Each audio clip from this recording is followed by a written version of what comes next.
Muy buenos días a quienes nos acompañan hoy, sábado 15 de mayo del 2021. El día de hoy vamos a dar inicio a la conferencia vespertina acerca de la pandemia causada por COVID-19.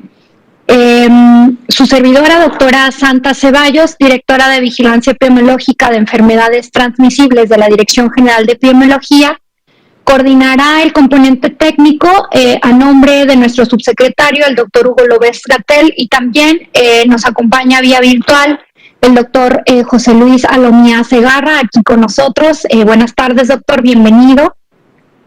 Muy buenas tardes, doctora Ceballos, gracias. Gracias, qué amable. Pues bueno, el día de hoy, como ustedes saben, antes de dar inicio a esta conferencia vespertina, queremos mandar un afectuoso saludo y un abrazo a quienes son nuestras maestras y maestros el día de hoy, que celebramos afortunadamente este componente. Tenemos estas personas tan valiosas que nos ayudan a formar día a día a todas las mexicanas y los mexicanos. De parte de toda la Secretaría de Salud, les enviamos un cordial saludo a todos ustedes. Me voy a permitir explicarles un poco para quienes no están tan familiarizados con las conferencias vespertinas.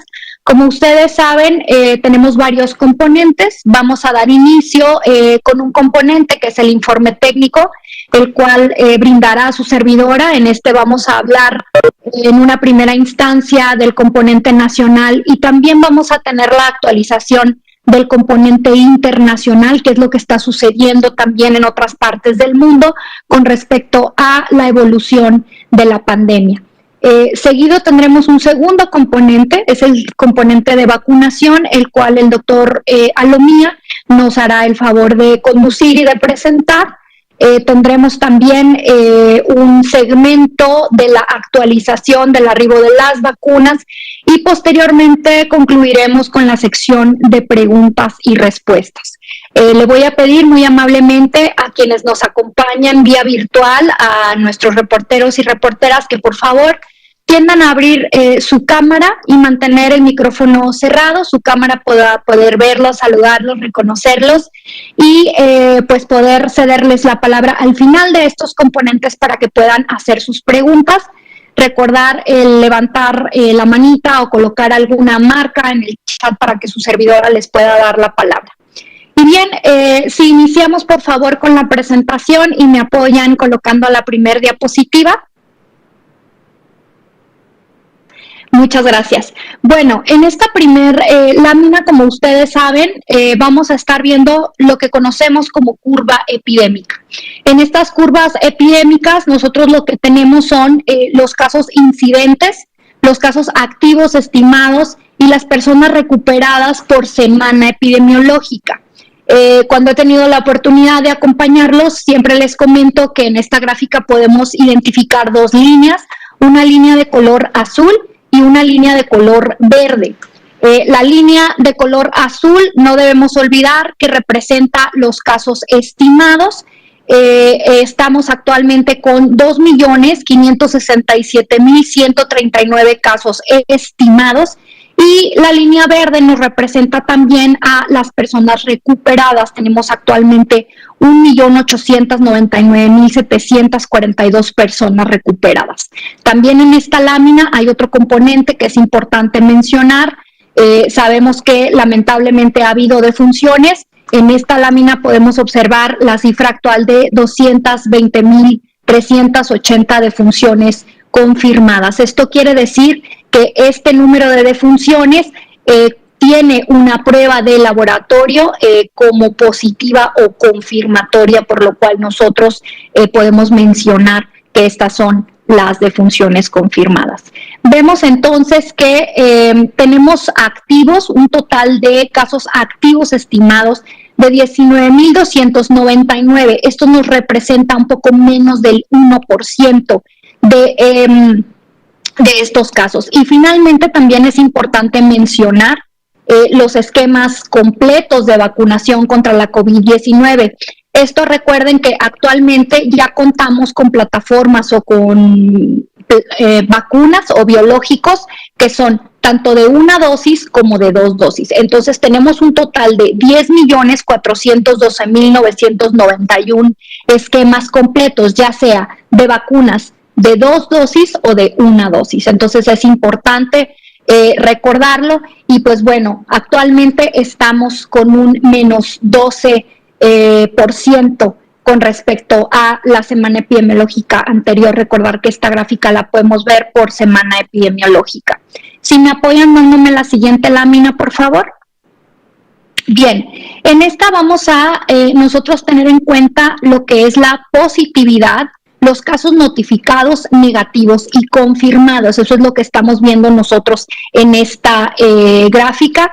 Podemos ver que tenemos un total de 6.846.110 personas notificadas. Y también podemos ver en color verde, hay un recuadro en color verde en el centro de la lámina que nos habla de los resultados negativos. Esto también es importante, son personas que contaron con una prueba, es decir, iniciaron con algún tipo de tal vez signo o síntoma, se realizaron una prueba y pues esta dio negativa. Resultados negativos tenemos un poco más de 4 millones, son 4.029.225 pruebas negativas y hay que recordar que también tenemos resultados confirmados o resultados positivos. De estos tenemos un total de 2.380.690 resultados con una que son resultados positivos, ¿no? Que la prueba dio confirmatoria.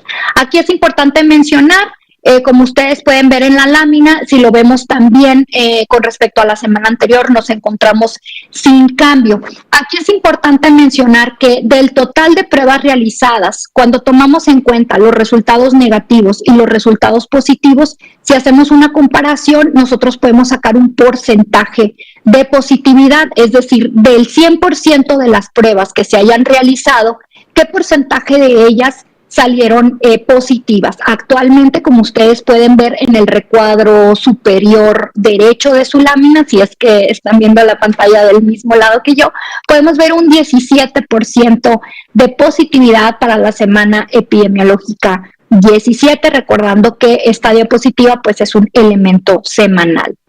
Si me dan la siguiente, por favor. Bien, en esta lámina lo que nosotros vamos a ver es la letalidad por semana epidemiológica. Recuerden que hay algunas gráficas que les presentamos que tienen, digamos, el componente o la variabilidad diaria y hay otras láminas que nosotros estamos presentando en las cuales el componente o el análisis se presenta de manera semanal. Esta es una de ellas. Entonces, veamos cómo contamos con un 6% hablando de la letalidad para la semana epidemiológica 17. Esta es una disminución de un punto porcentual. Aquí es importante, ustedes pueden ver esta, digamos, esta línea en color morado, como de las semanas anteriores a la actual ha venido en un descenso. Es importante mencionar que aunque aquí podemos ver un descenso en esta línea o en esta gráfica de la letalidad y también en la curva epidémica que presentamos a un inicio de la presentación, ¿verdad? O del reporte del día de hoy, vemos cómo estas líneas van hacia abajo o van en el descenso. Es importante recordar que la epidemia sigue, que la pandemia sigue. Tanto en nuestro país como en todo el mundo sigue habiendo casos de COVID-19 y sigue habiendo contagios por COVID-19. Es importante entonces recordar nuestras medidas básicas, ¿verdad?, para disminuir el riesgo de la población. Es importante nuevamente recordar el lavado de manos, ¿verdad?, el estornudo o tos de etiqueta, recordar que se hace con la cara interna del antebrazo, recordar también la sana distancia y el resguardo domiciliario. Cuando hablamos de resguardo domiciliario nos referimos a si no es necesario que yo salga de casa, me mantengo en casa. Hay que recordar, como lo dije, que aunque en últimos días y en últimas semanas los reportes nos hablan de un descenso, eso no quiere decir que debemos de bajar la guardia, eso no quiere decir que debemos dejar de protegernos. Entonces, mantener nuestros espacios ventilados, iluminados, mantener el uso del cubrebocas, ¿verdad? Sobre todo cuando nosotros vamos a acudir al área pública, también el estornudo y tos de etiqueta y pues el resguardo domiciliario conforme podamos realizarlo. Si me dan la siguiente diapositiva, por favor. Y miren, vamos a pasar a un componente también muy importante, que es el componente en el cual nos referimos a la parte de la hospitalización. Recordar que hablando de hospitalización también tenemos, digamos, dos grandes grupos o dos elementos que les estamos presentando. La hospitalización en camas generales y la hospitalización de camas con ventilador. Y recordar que cuando hablamos de camas no nos referimos solamente al elemento de tener una disponibilidad de la cama per se, sino hablamos de todo un equipo multidisciplinario de trabajo que está disponible para poder atender a la persona que utilice esa cama, ya sea una cama general o una cama con ventilador. Y bien, pues aquí es importante mencionar que tenemos una ocupación de camas generales de un 11% y una ocupación de camas con ventilador de un 14%. Ustedes en la gráfica pueden identificar tres líneas: la línea dorada o color café, la línea roja y la línea verde.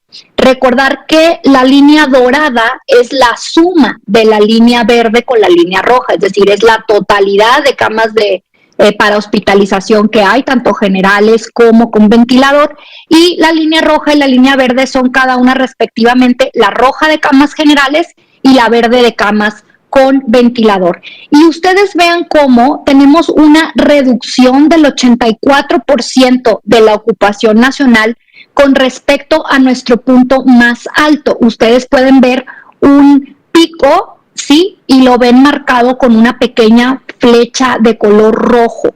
Con respecto a ese momento, que fue el momento de mayor ocupación a nivel nacional, al día de hoy hay una reducción del 84%, lo cual pues nos habla de una tendencia favorable, hablando de que son, digamos, pocas las camas que se están utilizando, o bien que la solicitud de la población, tanto de camas generales como de camas con ventilador, pues es menos que en ocasiones anteriores, ¿no? Según lo que les estamos presentando.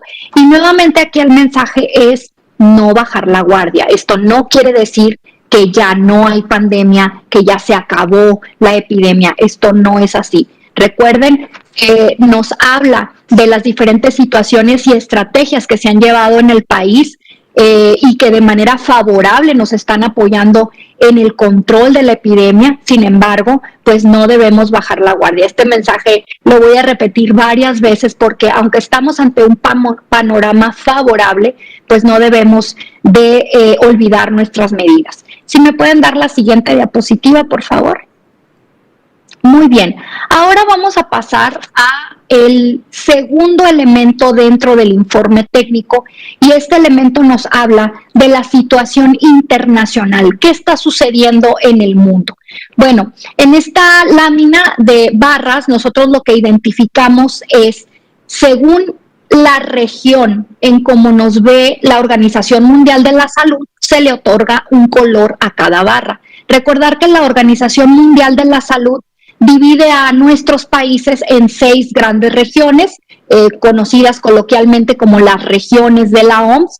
Tenemos en color rojo, ustedes pueden ver América; en color azul tenemos Europa; en color morado, que es la tercera barra, tenemos Asia Sudoriental; en color verde, Mediterránea Oriental; en color verde claro, África; y en color dorado, el Pacífico Occidental. Estas son las 6 regiones, y ustedes vean cómo el comportamiento desde el inicio de la pandemia hasta hoy, pues vemos cómo el acomodo o la presentación de los países se mantiene, estando en primer lugar América con un 40% de los casos. El total de casos confirmados a nivel mundial, recordar que este es un elemento quincenal, es de 160 millones, 74.267 casos, ¿no? Esto es desde el inicio de la pandemia hasta hoy. Ahora vamos a ver qué ha sucedido en los últimos 14 días. Si me dan la siguiente diapositiva, por favor.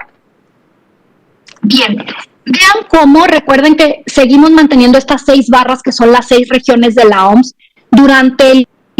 Desde el inicio de la pandemia hasta el momento actual, pues sabemos que América, que es la barra en color rojo, y Europa, que es la barra en color azul, de repente han cambiado de posición entre primero y segundo. Sin embargo, si analizamos los últimos 14 días, vemos cómo se encuentra en color morado la barra que corresponde a Asia suroriental.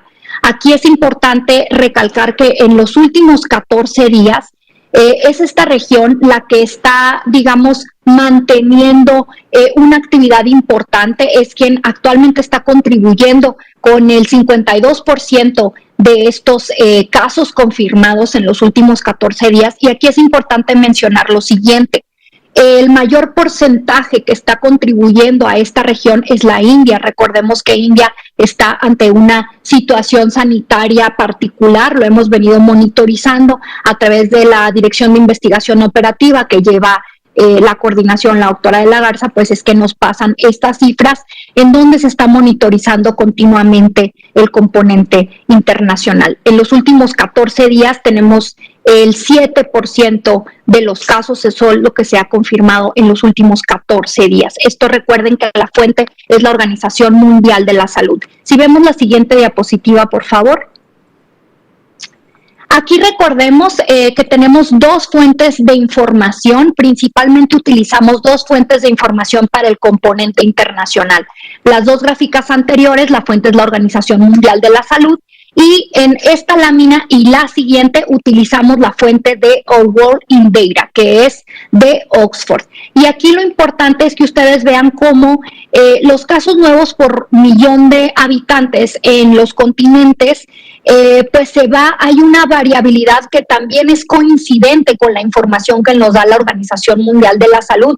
Ustedes vean cómo, sobre todo aquí, hablando de los casos, vemos ahí abajo una línea en color rosa mexicano, el cual en las últimas semanas se ve un incremento, se ve una curva hacia arriba, y esto pues es como lo comentamos principalmente por Asia. Esto es importante, nos llama la atención y hay que tener cuidado y estar monitorizando. Si me pasan la siguiente diapositiva, podemos ver cómo también la fuente ex Oxford, pero aquí hablamos de las defunciones, y vean ustedes cómo igual lo que vemos es esta línea rosa en aumento, que también es Asia. Entonces, como ustedes pueden ver, tanto en la fuente de la Organización Mundial de la Salud como en Oxford vemos específicamente esta región, y ya hemos hablado de la situación tan particular en la que se encuentra. Si nos dan la siguiente diapositiva, por favor.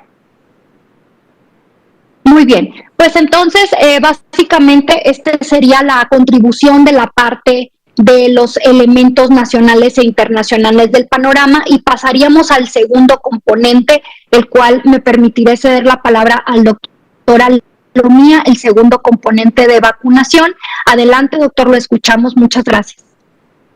Muchas gracias, doctora Sandra Ceballos, directora de Vigilancia Epidemiológica de las Enfermedades Transmisibles en la Dirección General de Epidemiología, que nos da obviamente la actualización del comportamiento epidémico de la epidemia de la COVID-19 en México. Vamos ahora a actualizar también el avance de la Estrategia Nacional de Vacunación.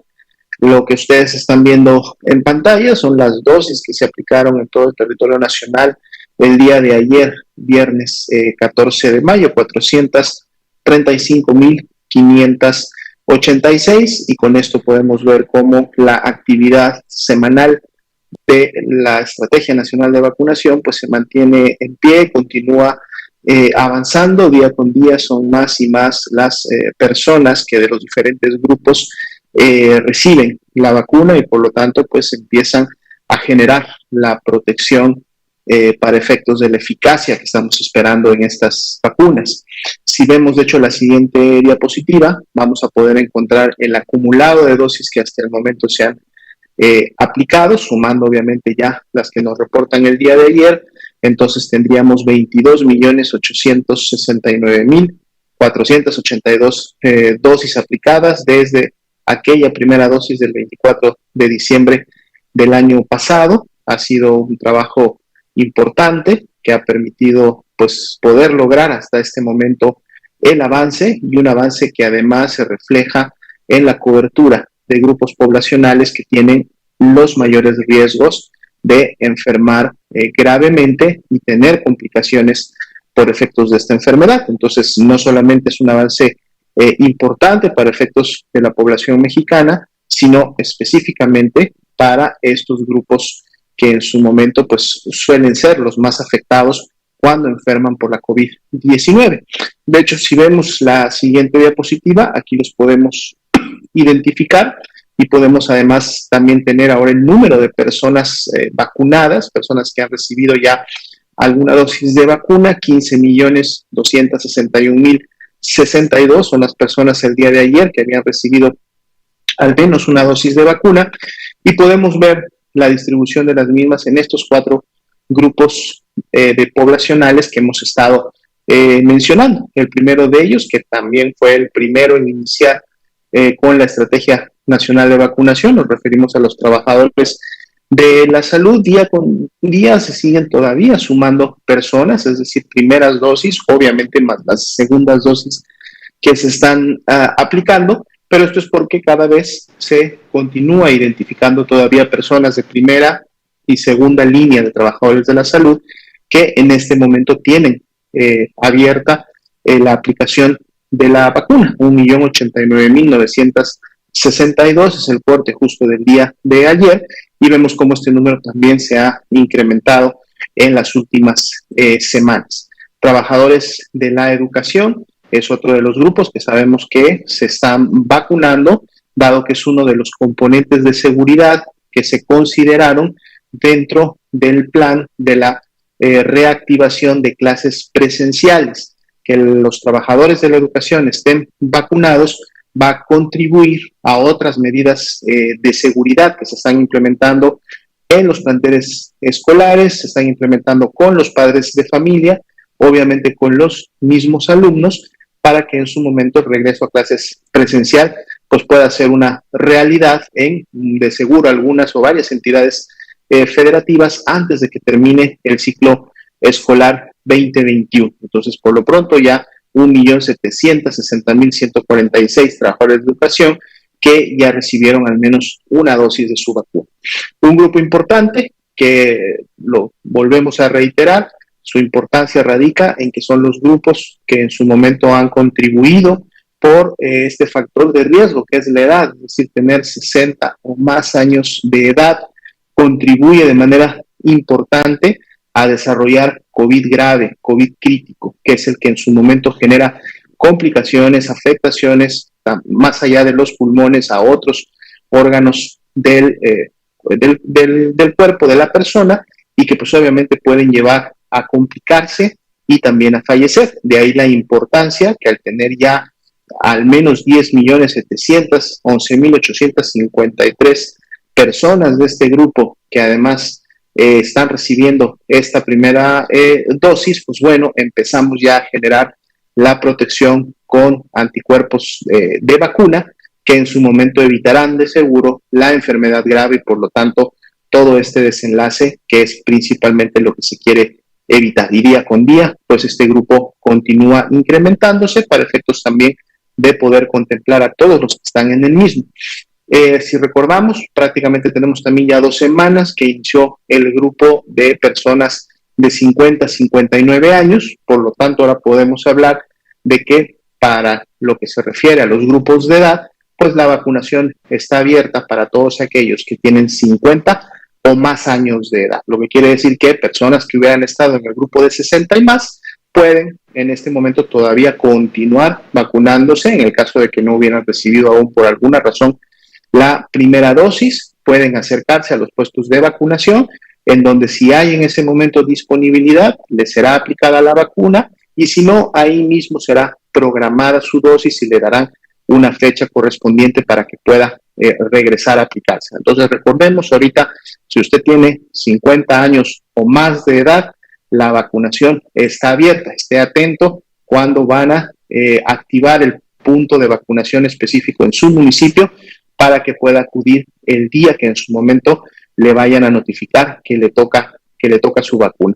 Y para este grupo específico, 1.669.101 personas son las que ya han recibido hasta el momento al menos una dosis. Recordando que este es el último grupo que se abrió, de seguro la mayoría o la totalidad de estas personas han recibido la primera dosis y estarán caminando en siguientes semanas a poder recibir la segunda dosis. Vamos a tener una diapositiva más adelante en donde vamos a ver por municipio cómo está avanzando este grupo de 50 a 59.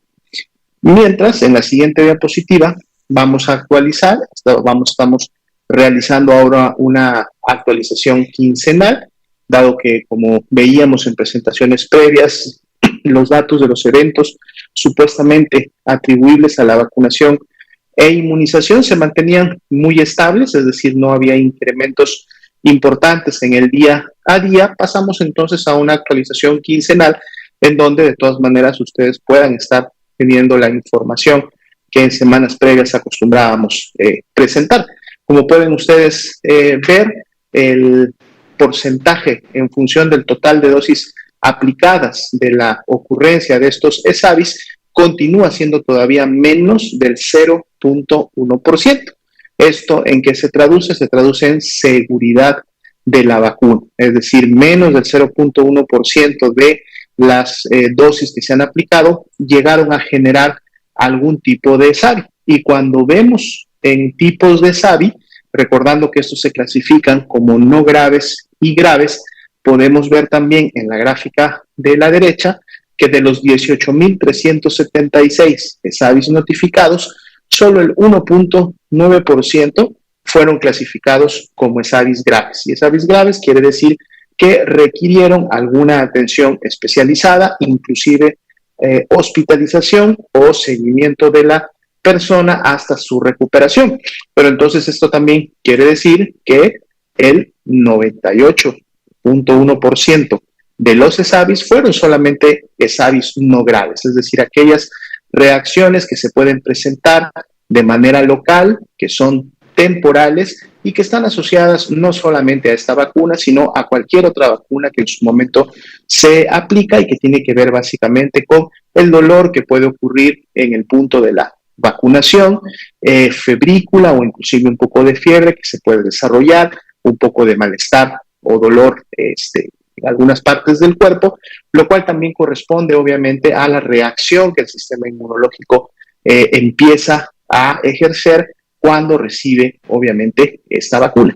Entonces, estos eventos, como decíamos, son temporales, en las siguientes 24, 48 horas normalmente suelen resolver por sí mismos o solo requieren de muchas veces la prescripción de algún medicamento antiinflamatorio o analgésico, y con eso es más que suficiente. Así también podemos ver de las personas que en su momento tuvieron ESAVIs graves, de estos 341 que sí se reportaron, pues podemos ver distribuidas por entidad federativa en donde ocurrieron, y podemos ver también en su momento la distribución por hombre y por mujer. Entonces, toda esta información, reiteramos, apunta a la seguridad, que los 5 tipos de vacunas, 5 marcas de vacuna que hasta el momento se están distribuyendo en el país, pues están obviamente generando mucha mayor beneficio, que es el esperado para la vacuna, que algún evento supuestamente atribuido a la vacunación que pudiera generarse y que además es normal en un biológico, en una vacuna como es la de COVID-19. Veamos la siguiente diapositiva. Tenemos el arribo que se dio el día de hoy. Esto, si recordamos la planificación que tuvimos en la semana, no se tenía como tal registrada, pero entonces es una buena noticia, porque entonces eso nos permite cerrar la semana con más arribo de vacunas que la que originalmente había estado planificada. Como podemos ver, son 35,000 dosis de la vacuna CanSino. Este es del grupo de vacunas que llega ya envasada, es decir, llega lista para en su momento poder distribuirse y poder aplicarse. No es del tipo de vacuna a granel que se está obviamente envasando en México y se está liberando, sino es la que llega ya lista para poder producirse. Entonces esto pues obviamente es una muy buena noticia porque incrementa las dotaciones de vacuna que han llegado hasta el momento al país y con eso obviamente la estrategia puede continuar. Si vemos precisamente la siguiente diapositiva, pues está actualizada, entonces ya, por ejemplo, la vacuna de CanSino, en donde ahora son 4.518.330 dosis las que han arribado al país desde el pasado 23 de diciembre y con eso la suma total de dosis arribadas a México es de 29.163.275. Y con esto entonces se cuenta con los insumos necesarios para poder continuar la estrategia nacional de vacunación. Si vemos la siguiente diapositiva, actualizamos precisamente la tabla de los embarques de vacuna programadas. Vean ustedes ya para la columna del sábado 15 de mayo, ahí están las 35,000 dosis de CanSino, por lo que entonces esta semana se actualiza a 2.069.590 dosis de vacunas arribadas y podemos ver cómo desde el martes y sin fallar ni un solo día, miércoles, jueves, viernes y hoy sábado, todos los días arribaron dosis de vacuna al país, específicamente de Pfizer, BioNTech y también de CanSino. Entonces, reiteramos, mientras esta proveeduría se mantenga, continúe y hay toda una serie de dependencias trabajando para que esto así suceda, pues entonces se va a poder mantener y se continúa distribuyendo a través de la logística Correcaminos, pues la vacuna a todo el territorio nacional para que la estrategia no pare y la estrategia nacional día con día siga rindiendo los frutos y además cumpliendo los objetivos que se ha programado. En la siguiente diapositiva recordamos nuevamente a la población que existe un número específico para las dudas, preguntas que ustedes puedan tener en relación a la vacunación contra el virus SARS-CoV-2 para prevenir la COVID-19. 55 36 84 0370 es el número telefónico donde ustedes se pueden comunicar y resolver dudas. Así también está a su disposición la página de vacunacovid.gov.mx, en donde podrán ustedes tener acceso a toda una serie de información, publicaciones, tablas dinámicas, gráficas, en donde podrán también rápidamente resolver dudas que tengan sobre algunas de las vacunas en particular, pero también sobre toda la estrategia nacional y sobre toda la logística. Pueden encontrar inclusive mapas interactivos en donde van a poder encontrar las dosis aplicadas y cómo va avanzando la vacunación para cada una de las entidades federativas. Vamos entonces, de hecho, a cerrar este bloque del componente de vacuna presentándoles un video, en donde en este video veremos cómo avanzó los arribos de vacuna al país durante esta semana. Adelante, por favor. A lo largo de esta semana, México recibió poco más de 2 millones de dosis envasadas de vacunas contra el virus SARS-CoV-2 causante de la COVID-19 de las farmacéuticas Pfizer, BioNTech y CanSino. Entre el 11 y 13 de mayo arribaron al Aeropuerto Internacional de la Ciudad de México Benito Juárez 3 embarques con un total de 1.420.380 vacunas envasadas de Pfizer-BioNTech procedentes de Estados Unidos.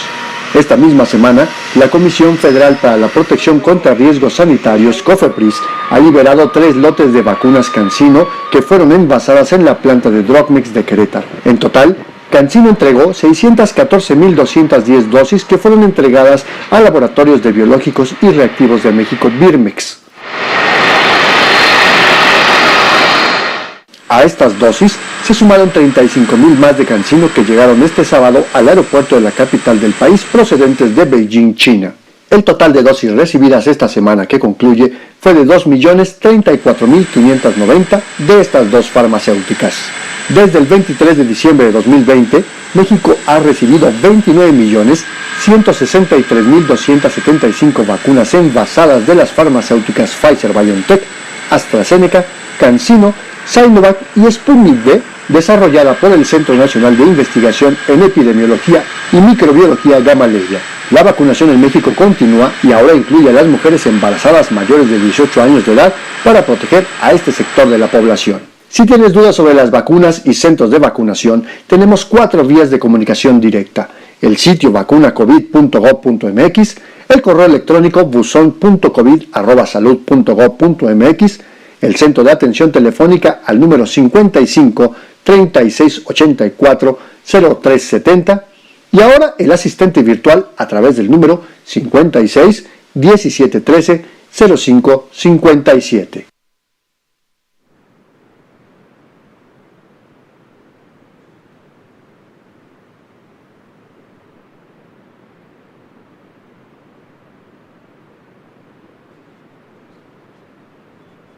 Listo. Muchísimas gracias por la atención, tanto al componente técnico nacional como internacional y también al componente de vacunas que nos presentó el doctor José Luis Salomía Segarra, director general de epidemiología. Muchas gracias, doctor. Y pues como pudimos ver en el video, el arribo de las vacunas, que como también lo acaba de mencionar el doctor, día a día de manera ininterrumpida, pues continúan llegando. Pasaríamos entonces al componente de preguntas y respuestas. Agradecería nuevamente a quienes nos acompañan y aún no han encendido su cámara y la tienen disponible que lo hagan para poder identificarlos. Y de igual manera, si pueden ir levantando la mano para ceder la palabra y que nos recuerden, por favor, su nombre completo y de qué medio nos acompañan. Cedería la palabra a Alejandro Alemán. Adelante. ¿Qué tal? Buenas tardes, ¿sí me escuchan? Buenas tardes, lo escuchamos. Alejandro Alemán de Medicina Digital. Doctora Ceballos, mucho gusto en conocerla. Quisiera que nos hiciera el favor de hablarnos un poco más de las tareas de la Dirección de Vigilancia Epidemiológica en Enfermedades Transmisibles. Si hay algo que haya cambiado o que vaya a cambiar a partir de esta situación de pandemia. Si ustedes están trabajando con unidades de segundo nivel, si hacen recomendaciones, qué tipo de productos son los que es posible consultar, son ese tipo de preguntas. Muchas gracias. Claro que sí, muchas gracias Alejandro y gracias por la oportunidad. Es un gusto conocerlo también. En la Dirección General de Epidemiología, como ustedes saben, cuenta con distintas áreas que se encargan, digamos, de diferentes elementos de la vigilancia epidemiológica. Es importante mencionar que la Dirección General de Epidemiología, dentro de su objetivo y sus líneas principales de acción, es, como su nombre lo indica, la vigilancia epidemiológica. Una de las áreas que se encuentran en la Dirección General de Epidemiología es la Dirección de Vigilancia Epidemiológica de Enfermedades Transmisibles, la cual pues tengo el honor en este momento de estar dirigiendo o gerenciando. Le comento un poco, la Dirección de Enfermedades Transmisibles está dividida en diferentes componentes. Tenemos y llevamos a cabo la vigilancia epidemiológica de varias enfermedades, múltiples enfermedades que atañen a la población en nuestro país. Por mencionar algunas de ellas, tenemos, digamos, elementos principales dentro de la dirección de área, así es como las conocemos a las 4 que conformamos la DGE, direcciones de área, del área de vigilancia epidemiológica por indicadores, y tenemos otras 2 direcciones de la vigilancia epidemiológica por laboratorio en el INDRE, ¿no? Entonces, dentro de las 4 está la de enfermedades transmisibles. Tenemos el componente de enfermedades transmitidas por vector. En este subcomponente realizamos la monitorización de más de 10 enfermedades que se transmiten a través de un vector, como lo pueden ser dengue, zika, chikungunya. También tenemos las enfermedades prevenibles por vacunación. Este es otro grande grupo de enfermedades que nosotros monitorizamos, hacemos la vigilancia epidemiológica.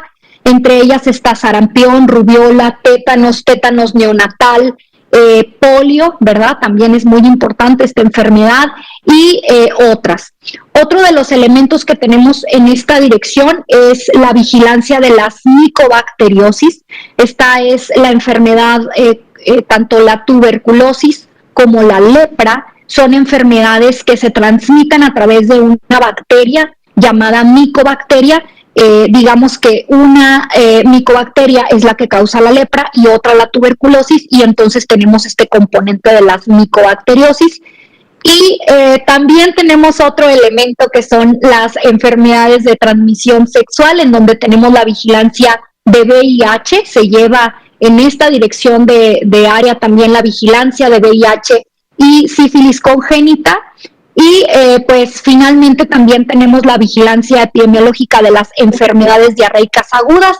Nos encargamos de realizar la vigilancia de enfermedades como el cólera, como la shigellosis, y otras enfermedades, digamos, que causan enfermedades diarreicas. Entonces, como se imaginarán, es una dirección muy activa en donde tenemos múltiples enfermedades que vigilamos a través de sistemas de información en salud.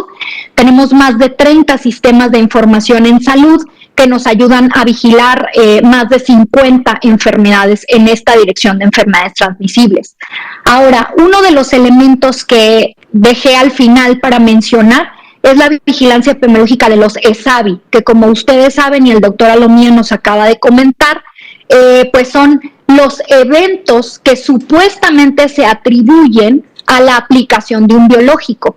En esta dirección de área realizamos la vigilancia de los ESAVIs, tanto los ESAVIs causados por aplicación de biológicos contra COVID-19 como todos los demás ESAVIs por todos los demás biológicos de nuestro país, es decir, ESAVIs por la aplicación de la vacuna SR, SRP, pentavalente, etcétera, ¿no? Entonces, lo que nosotros hacemos es llevar a cabo el enlace, porque hacemos una parte de coordinación con los estados para que los estados, las entidades federativas, que a su vez concentran información, validan información de sus jurisdicciones y de las más de 25,000 unidades del país, pues lleguen hasta la Dirección General. Ahí nuevamente realizamos el concentrado de las 32 entidades, la validación, la verificación de la información y el análisis para la emisión de boletines, la emisión de informes como los que se presentan hoy en día ante ustedes de las diferentes enfermedades, ¿no? En este momento ustedes están conociendo principalmente productos de COVID-19 y de SAVI, pero hay que recordar que también en la página de la Secretaría de Salud ustedes pueden encontrar informes, situaciones actuales, panoramas, bases de datos abiertas, de otras patologías como son sarampión, como son dengue, información de muertes maternas, información también de la parte de defectos de tubo neural, de diabetes, de VIH, etcétera. Entonces, es importante específicamente en la dirección de enfermedades transmisibles con la COVID-19, pues obviamente hemos tenido un aumento en la monitorización y en el trabajo que se hace en el caso de la dirección de su servidora, de los ESAVIs, ¿no? Estamos diariamente monitorizándolos, diariamente enlazándonos con las entidades federativas y cruzando la información de los ESAVIs por vacunas contra COVID-19 con la información de la dirección de área del doctor Cristian Zaragoza, que es la dirección de información epidemiológica, y que ahí nace, ¿verdad? Y ahí se analiza y deriva toda la información del sistema de información de COVID, conocido como SISBER. Entonces, hacemos en conjunto esta valoración. Obviamente que también la dirección de enfermedades no transmisibles a cargo de la doctora Gabriela Nucamendi y la dirección de investigación operativa a cargo de la doctora Ana de la Garza, también estamos intercomunicados para poder hacer la validación y la confronta de toda esta información para presentarla con ustedes, y obviamente nada pasa fuera sin el visto bueno, la validación y la verificación de nuestro director general, el doctor Alomía Segarra. Entonces, a grosso modo, es un poco lo que hacemos en esa dirección de área. Muchas gracias, espero haber contribuido a la respuesta de esta pregunta. Muchas gracias, Alejandro. Claro que sí. Nada más tengo una pregunta para el doctor Alomía, para cerrar mi participación. Claro. El doctor Alomía, la jefa de gobierno planteó el cierre de la posibilidad de analizar el cierre del centro Banamex, son 400 camas, y no sé si en Hidalgo esté todavía funcionando el hospital inflable, y yo creo que en varios estados los secretarios de salud están con esta idea de considerar, empezar a a reconvertir o a levantar lo que están haciendo. ¿Cuáles son las recomendaciones que ustedes hacen ante este panorama? Muchas gracias, estimado Alejandro, por la pregunta. Efectivamente, existe un lineamiento federal, lo pueden encontrar, para efectos obviamente de detalles finos de lo que el lineamiento dice, en la página oficial de coronavirus.gov.mx. Es un lineamiento que tanto su nombre como su objetivo principal es precisamente la continuidad de operaciones. ¿Qué quiere decir la continuidad de operaciones? Recordemos que cuando iniciamos con la respuesta a la pandemia a principios del año pasado, se hizo una selección de unidades médicas en todo el país y obviamente a cargo de las 32 entidades federativas, de unidades que estarían enfocadas a la atención de los pacientes con sospecha o confirmación de COVID-19. Y de ahí entonces que salió en su momento el término de hospitales COVID, ¿no? O sea, es decir, estas unidades que estarían enfocadas en COVID.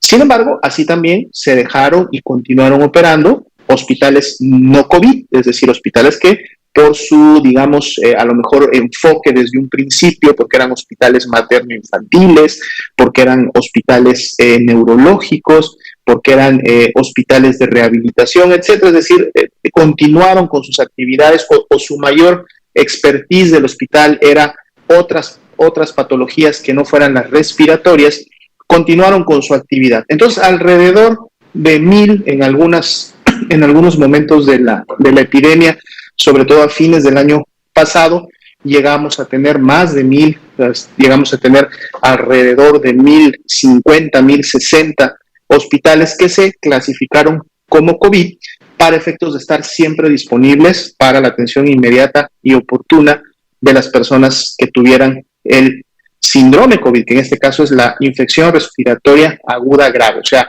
independientemente que fuera o no COVID, estas personas podían acudir y atenderse en estas unidades.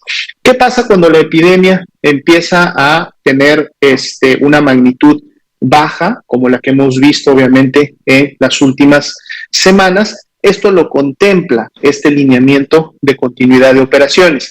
De hecho, una de las principales condiciones, y es por eso que de seguro la Ciudad de México y algunas otras entidades lo han empezado a considerar, es que para poder aplicar el lineamiento de continuidad de operaciones, la entidad debe de haber alcanzado al menos el nivel de riesgo de color amarillo.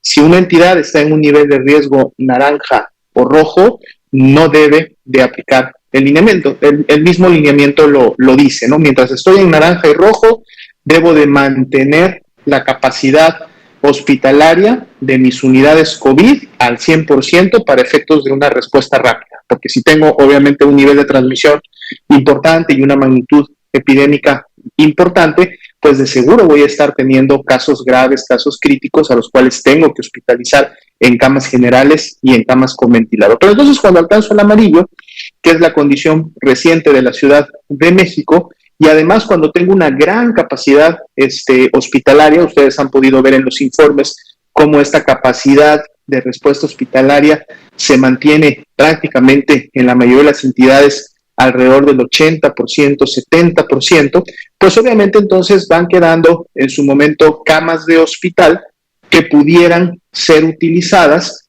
para otro tipo de patologías, para otro tipo de enfermedades, para continuar con atenciones que en su momento en esa unidad médica, no en todo el país, pero sí en esa unidad médica, tuvieron que diferirse o tuvieron que postergarse por efectos de que esa unidad y esa cama fuera COVID.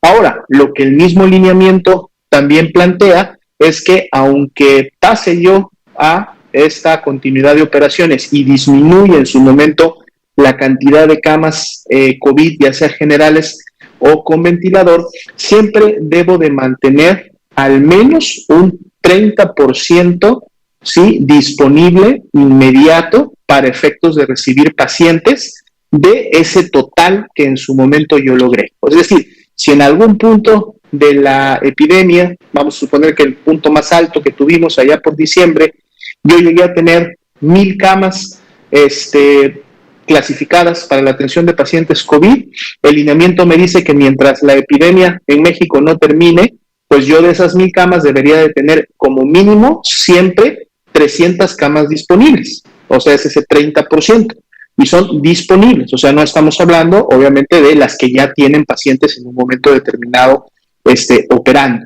Entonces, esto obviamente ya es un ejercicio que cada una de las entidades, a través de sus servicios estatales de salud y a través de las instituciones, recordando que el Instituto Mexicano del Seguro Social, el ISSSTE, Pemex, Sedena, Semar, también operan el sector salud para cada una de sus áreas, pues entonces dependiendo del semáforo de riesgo en que se encuentran y dependiendo de la ocupación que están teniendo, porque además esto ya no es en el total de la entidad, sino que esto se tiene que analizar a nivel de cada unidad médica, ¿no? O sea, llegué al amarillo, muy bien, pero entonces ahora tengo que revisar cómo dentro de ese amarillo o inclusive estando en verde, cómo están mis unidades médicas. Cada unidad médica debe a su vez cumplir con el criterio, no basta con que la entidad lo haya cumplido como una media o como un dato global, sino que cada unidad debe de estar cumpliendo con los criterios de lineamiento de continuidad de operaciones, y de cumplirlos, bueno, entonces pueden obviamente empezar a realizar esto que comentábamos, que era destinar camas a otro tipo de servicios, pero para cada unidad manteniendo siempre este buffer, este background, digamos, de respuesta inmediata que debe de haber ante un incremento. Y obviamente, si la entidad, después de haber estado en verde o en amarillo por alguna condición, regresa a un nivel superior, es decir, regresa a un naranja, como un primer paso, inclusive con la potencial de poder en algún momento regresar a un rojo, pues obviamente el mismo lineamiento dice entonces que al regresar a niveles de riesgo superior, deben nuevamente reconvertir y volver a la capacidad de atención que tenía en un momento determinado para efectos de toda la atención. Entonces, es básicamente la respuesta. Sí, doctor, nada, es que le eran los casos muy concretos. El Centro City Banamex no es hospital, el Autódromo tampoco es hospital, el Hospital Inflable de Hidalgo es un hospital que se pone y se acondiciona, o sea, sería un costo alto desmontarlo y volverlo a montar. Ese era, en ese sentido, va sobre el lineamiento, pero ¿qué significaría usted qué salud que está recomendando? ¿Que quiten esas grandes instalaciones? Sí, no hay una recomendación específica, digamos, para tipo de unidades. Ahora lo que sí recomienda y está en el lineamiento es que recordemos, tenemos las unidades médicas, o sea, los hospitales como tal, segundo y tercer nivel de atención, que ya eran unidades, y tenemos entonces estos elementos o estas unidades que fueron más bien parte de una expansión, ¿no? O sea, se activaron áreas que no necesariamente eran hospitales, y entonces a través de ellos se pudo incrementar y expandir la capacidad de atención. Entonces, son precisamente estas áreas las que primero empezarían a, vamos a decir, desactivarse, dado que lo que se asegura es que se mantenga la capacidad, sí, en unidades médicas. Obviamente muchas de estas unidades de expansión han funcionado, inclusive, y lo decimos específicamente para la Ciudad de México, las dos unidades que menciona, también con aportaciones y contribuciones de organismos privados o de organismos de la sociedad civil, que de seguro en su momento también obviamente estarán, digamos, con toda la capacidad y con toda la disposición de, si fuera necesario más adelante, poder nuevamente volver a apoyar a una entidad federativa en particular para llevarlo a cabo. Pero justo si en un momento se va a empezar a aplicar el lineamiento de continuidad de operaciones, pues justo serían estas unidades de expansión, que no son unidades médicas, en donde podríamos ver los primeros pasos de desactivación. Gracias. Gracias también. Gracias por la respuesta, doctor, y muchas gracias también por sus preguntas a Alejandro Alemán. Cederíamos la palabra, nos quedan todavía 6 minutitos a Arturo Contreras. Adelante, Arturo, por favor.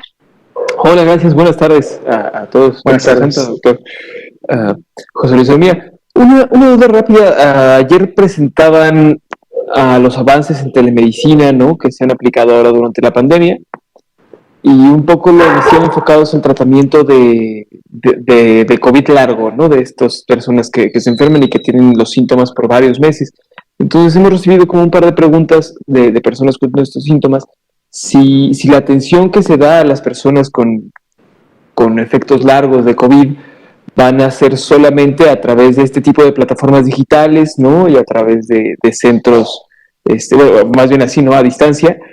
Nos preguntan las personas que no tienen acceso a Internet, ¿no? O a medios de comunicación o tecnologías de la información más nuevas, más novedosas, ¿cómo pueden hacer en caso de que familiares suyos o personas cercanas tengan afecciones largas de COVID?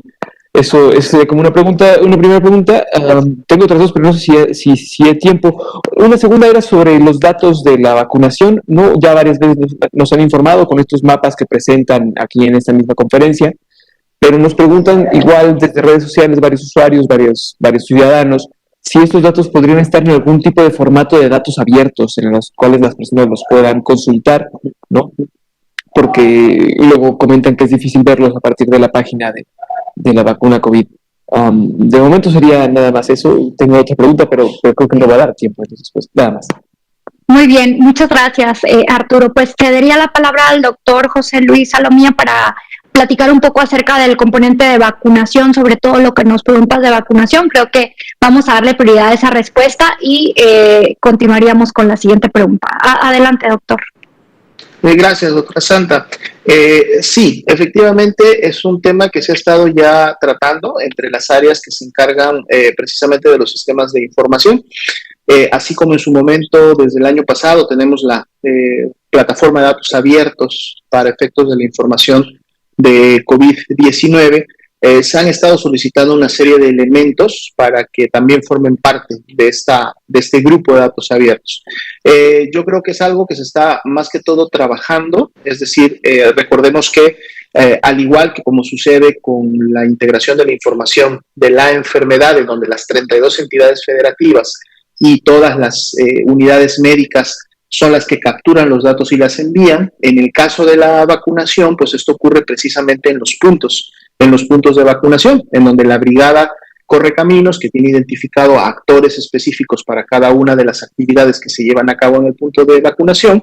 Uno de ellos es precisamente el registro de las personas, el registro de la aplicación de la vacuna y todos los datos que en su momento lleva la vacuna, obviamente inmersa al momento de aplicarse. Y esta información va subiendo, es decir, se va capturando. En ocasiones se puede hacer una captura directa, sobre todo cuando en el lugar en donde se encuentra la brigada y el punto de vacunación, pues tiene cobertura de Internet. Recordar que al menos tendría que tener cobertura de tipo servicio celular para que los dispositivos puedan funcionar y subir la información, o en su momento esa captura pues podrá subir al sistema cuando el equipo se conecte en algún momento del día o al día siguiente a la nube. Pero más allá de toda esta logística para poder recibir la información, finalmente, después de varias etapas, esta información llega a, digamos, los servidores y las bases de datos de la Secretaría de Salud. Por lo tanto, la información se tiene, es una información nominal que permite obviamente identificar a la persona con su indicador principal, que es el CURP, que es el que se utiliza para identificar a la persona, y entonces a través de la cual esta información, pues obviamente es útil no solamente para el seguimiento y el registro de la aplicación de la vacuna y lo que puede ser la segunda dosis, o tener la información para la emisión del certificado de vacunación, sino también para lo que viene después, que es precisamente la identificación, por ejemplo, de un evento supuestamente atribuible a vacunación, o de si esa persona en algún momento más adelante pudiera ser un caso sospechoso de COVID-19. Entonces, yo creo que es cuestión nada más de tiempo. Tomamos la pregunta, se la compartimos a los responsables directos para que ellos nos informen si en algún punto más adelante se estaría pensando publicar una base de datos abiertos al respecto. Muchas gracias, doctor.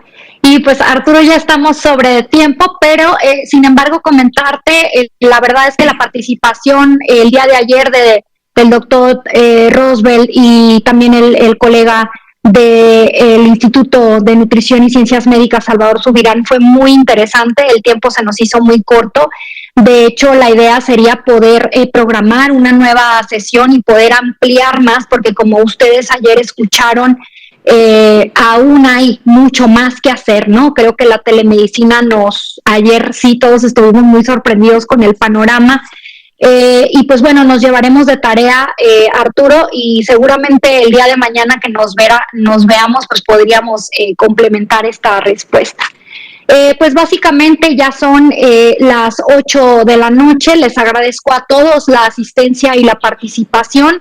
Mi nombre es doctora Santa Elizabeth Ceballos Liceaga, directora de Vigilancia Epidemiológica de Enfermedades Transmisibles, y el doctor José Luis Alomía Segarra, director general de Epidemiología. Les agradecemos a todos la asistencia y la atención.